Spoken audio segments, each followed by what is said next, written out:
Good morning student. आज का हमारा टॉपिक है परागकोश का परिवर्धन। किस प्रकार परागकोश का परिवर्धन होता है और उसके अंदर पराग कणों का निर्माण होता है।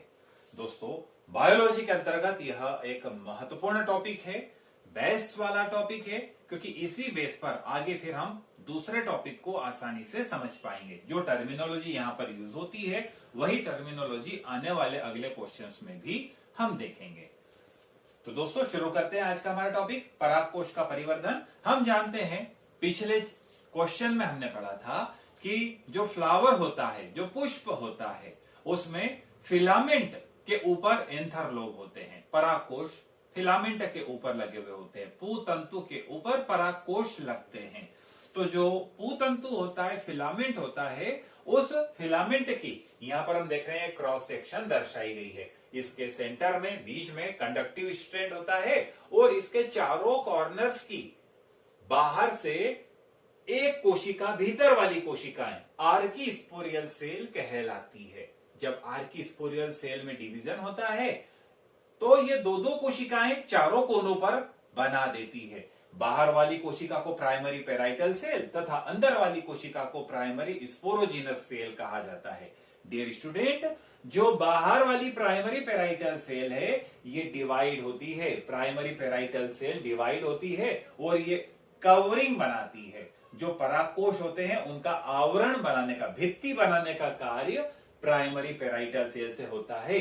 वहीं प्राइमरी स्पोरोजिनस सेल डिवाइड होती है, स्पोरोजिनस सेल बनाती है। प्राइमरी शब्द हट गया। स्पोरोजिनस सेल में अर्धसूत्री कोशिका विभाजन होता है, अर्थात मियोसिस होती है और हम देखते हैं माइक्रोस्पोर का निर्माण होता है। तो आइए देखते हैं हम कैसे प्रक्रिया संपन्न होती है। प्राइमरी पेराइटल सेल बाहर वाली सेल थी, लगातार इसमें डिवीजन हो रहा है और हम देख रहे हैं ये बाहर से भीतर की ओर 4 लेयर का निर्माण करती है। सबसे आउटर मोस्ट लेयर को एपिडर्मिस कहा जाता है।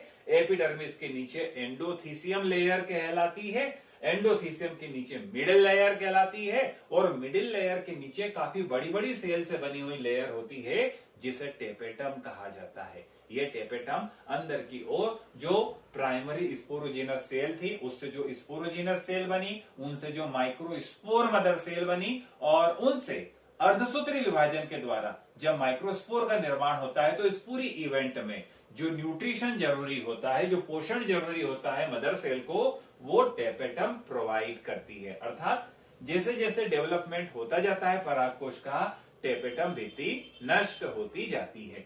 तो इस प्रकार से हम देखते हैं ये एक परागकोश का स्ट्रक्चर है जिसमें 4 लेयर से बनी हुई इसकी वाल है और अंदर की ओर हम देख रहे हैं माइक्रोस्पोर मदर सेल और स्पोर टेट्राड।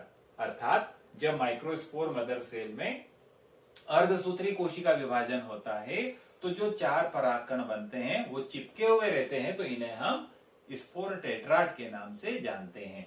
तो डियर स्टूडेंट, जैसा एक कॉर्नर पर हम देख रहे हैं परागकोश का निर्माण हुआ था फिलामेंट पर, उसी प्रकार सेकंड पर, उसी प्रकार थर्ड पर, उसी प्रकार फोर्थ पर। अर्थात हम देख रहे हैं यहाँ पर 1 2 3 4 ये 4 परागकोश है और ये बीच में हम देख रहे हैं कि कंडक्टिंग स्ट्रैंड है। दो दो परागकोश के बीच में एक एक वाल्व के समान स्ट्रक्चर पाया जाता है जिसे स्टोमियम कहा जाता है। यहां से जल वाष्प बन करके उड़ता है, जिसके कारण हम देखते हैं कि जो परागकोश की भित्तियां हैं वो फटने लगती है। वो फटती है तो अंदर भरे हुए माइक्रोस्पोर मदर सेल हम देखते हैं स्केटर्ड हो जाते हैं, बाहर निकल जाते हैं और हवा के द्वारा उड़ करके ये किसी मादा पुष्प के स्टिग्मा पर जाकर के चिपकते हैं और आगे का अंकुरण वहां पर करते हैं। ये अगले क्वेश्चन में, अगले वीडियो में हम उसी से रिलेटेड देखेंगे कि किस प्रकार माइक्रोस्पोर या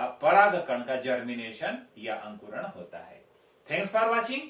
अगर वीडियो आपको पसंद आया हो तो आप इसे लाइक करना और दोस्तों के साथ शेयर करना मत भूलिएगा। बेस्ट विशेष।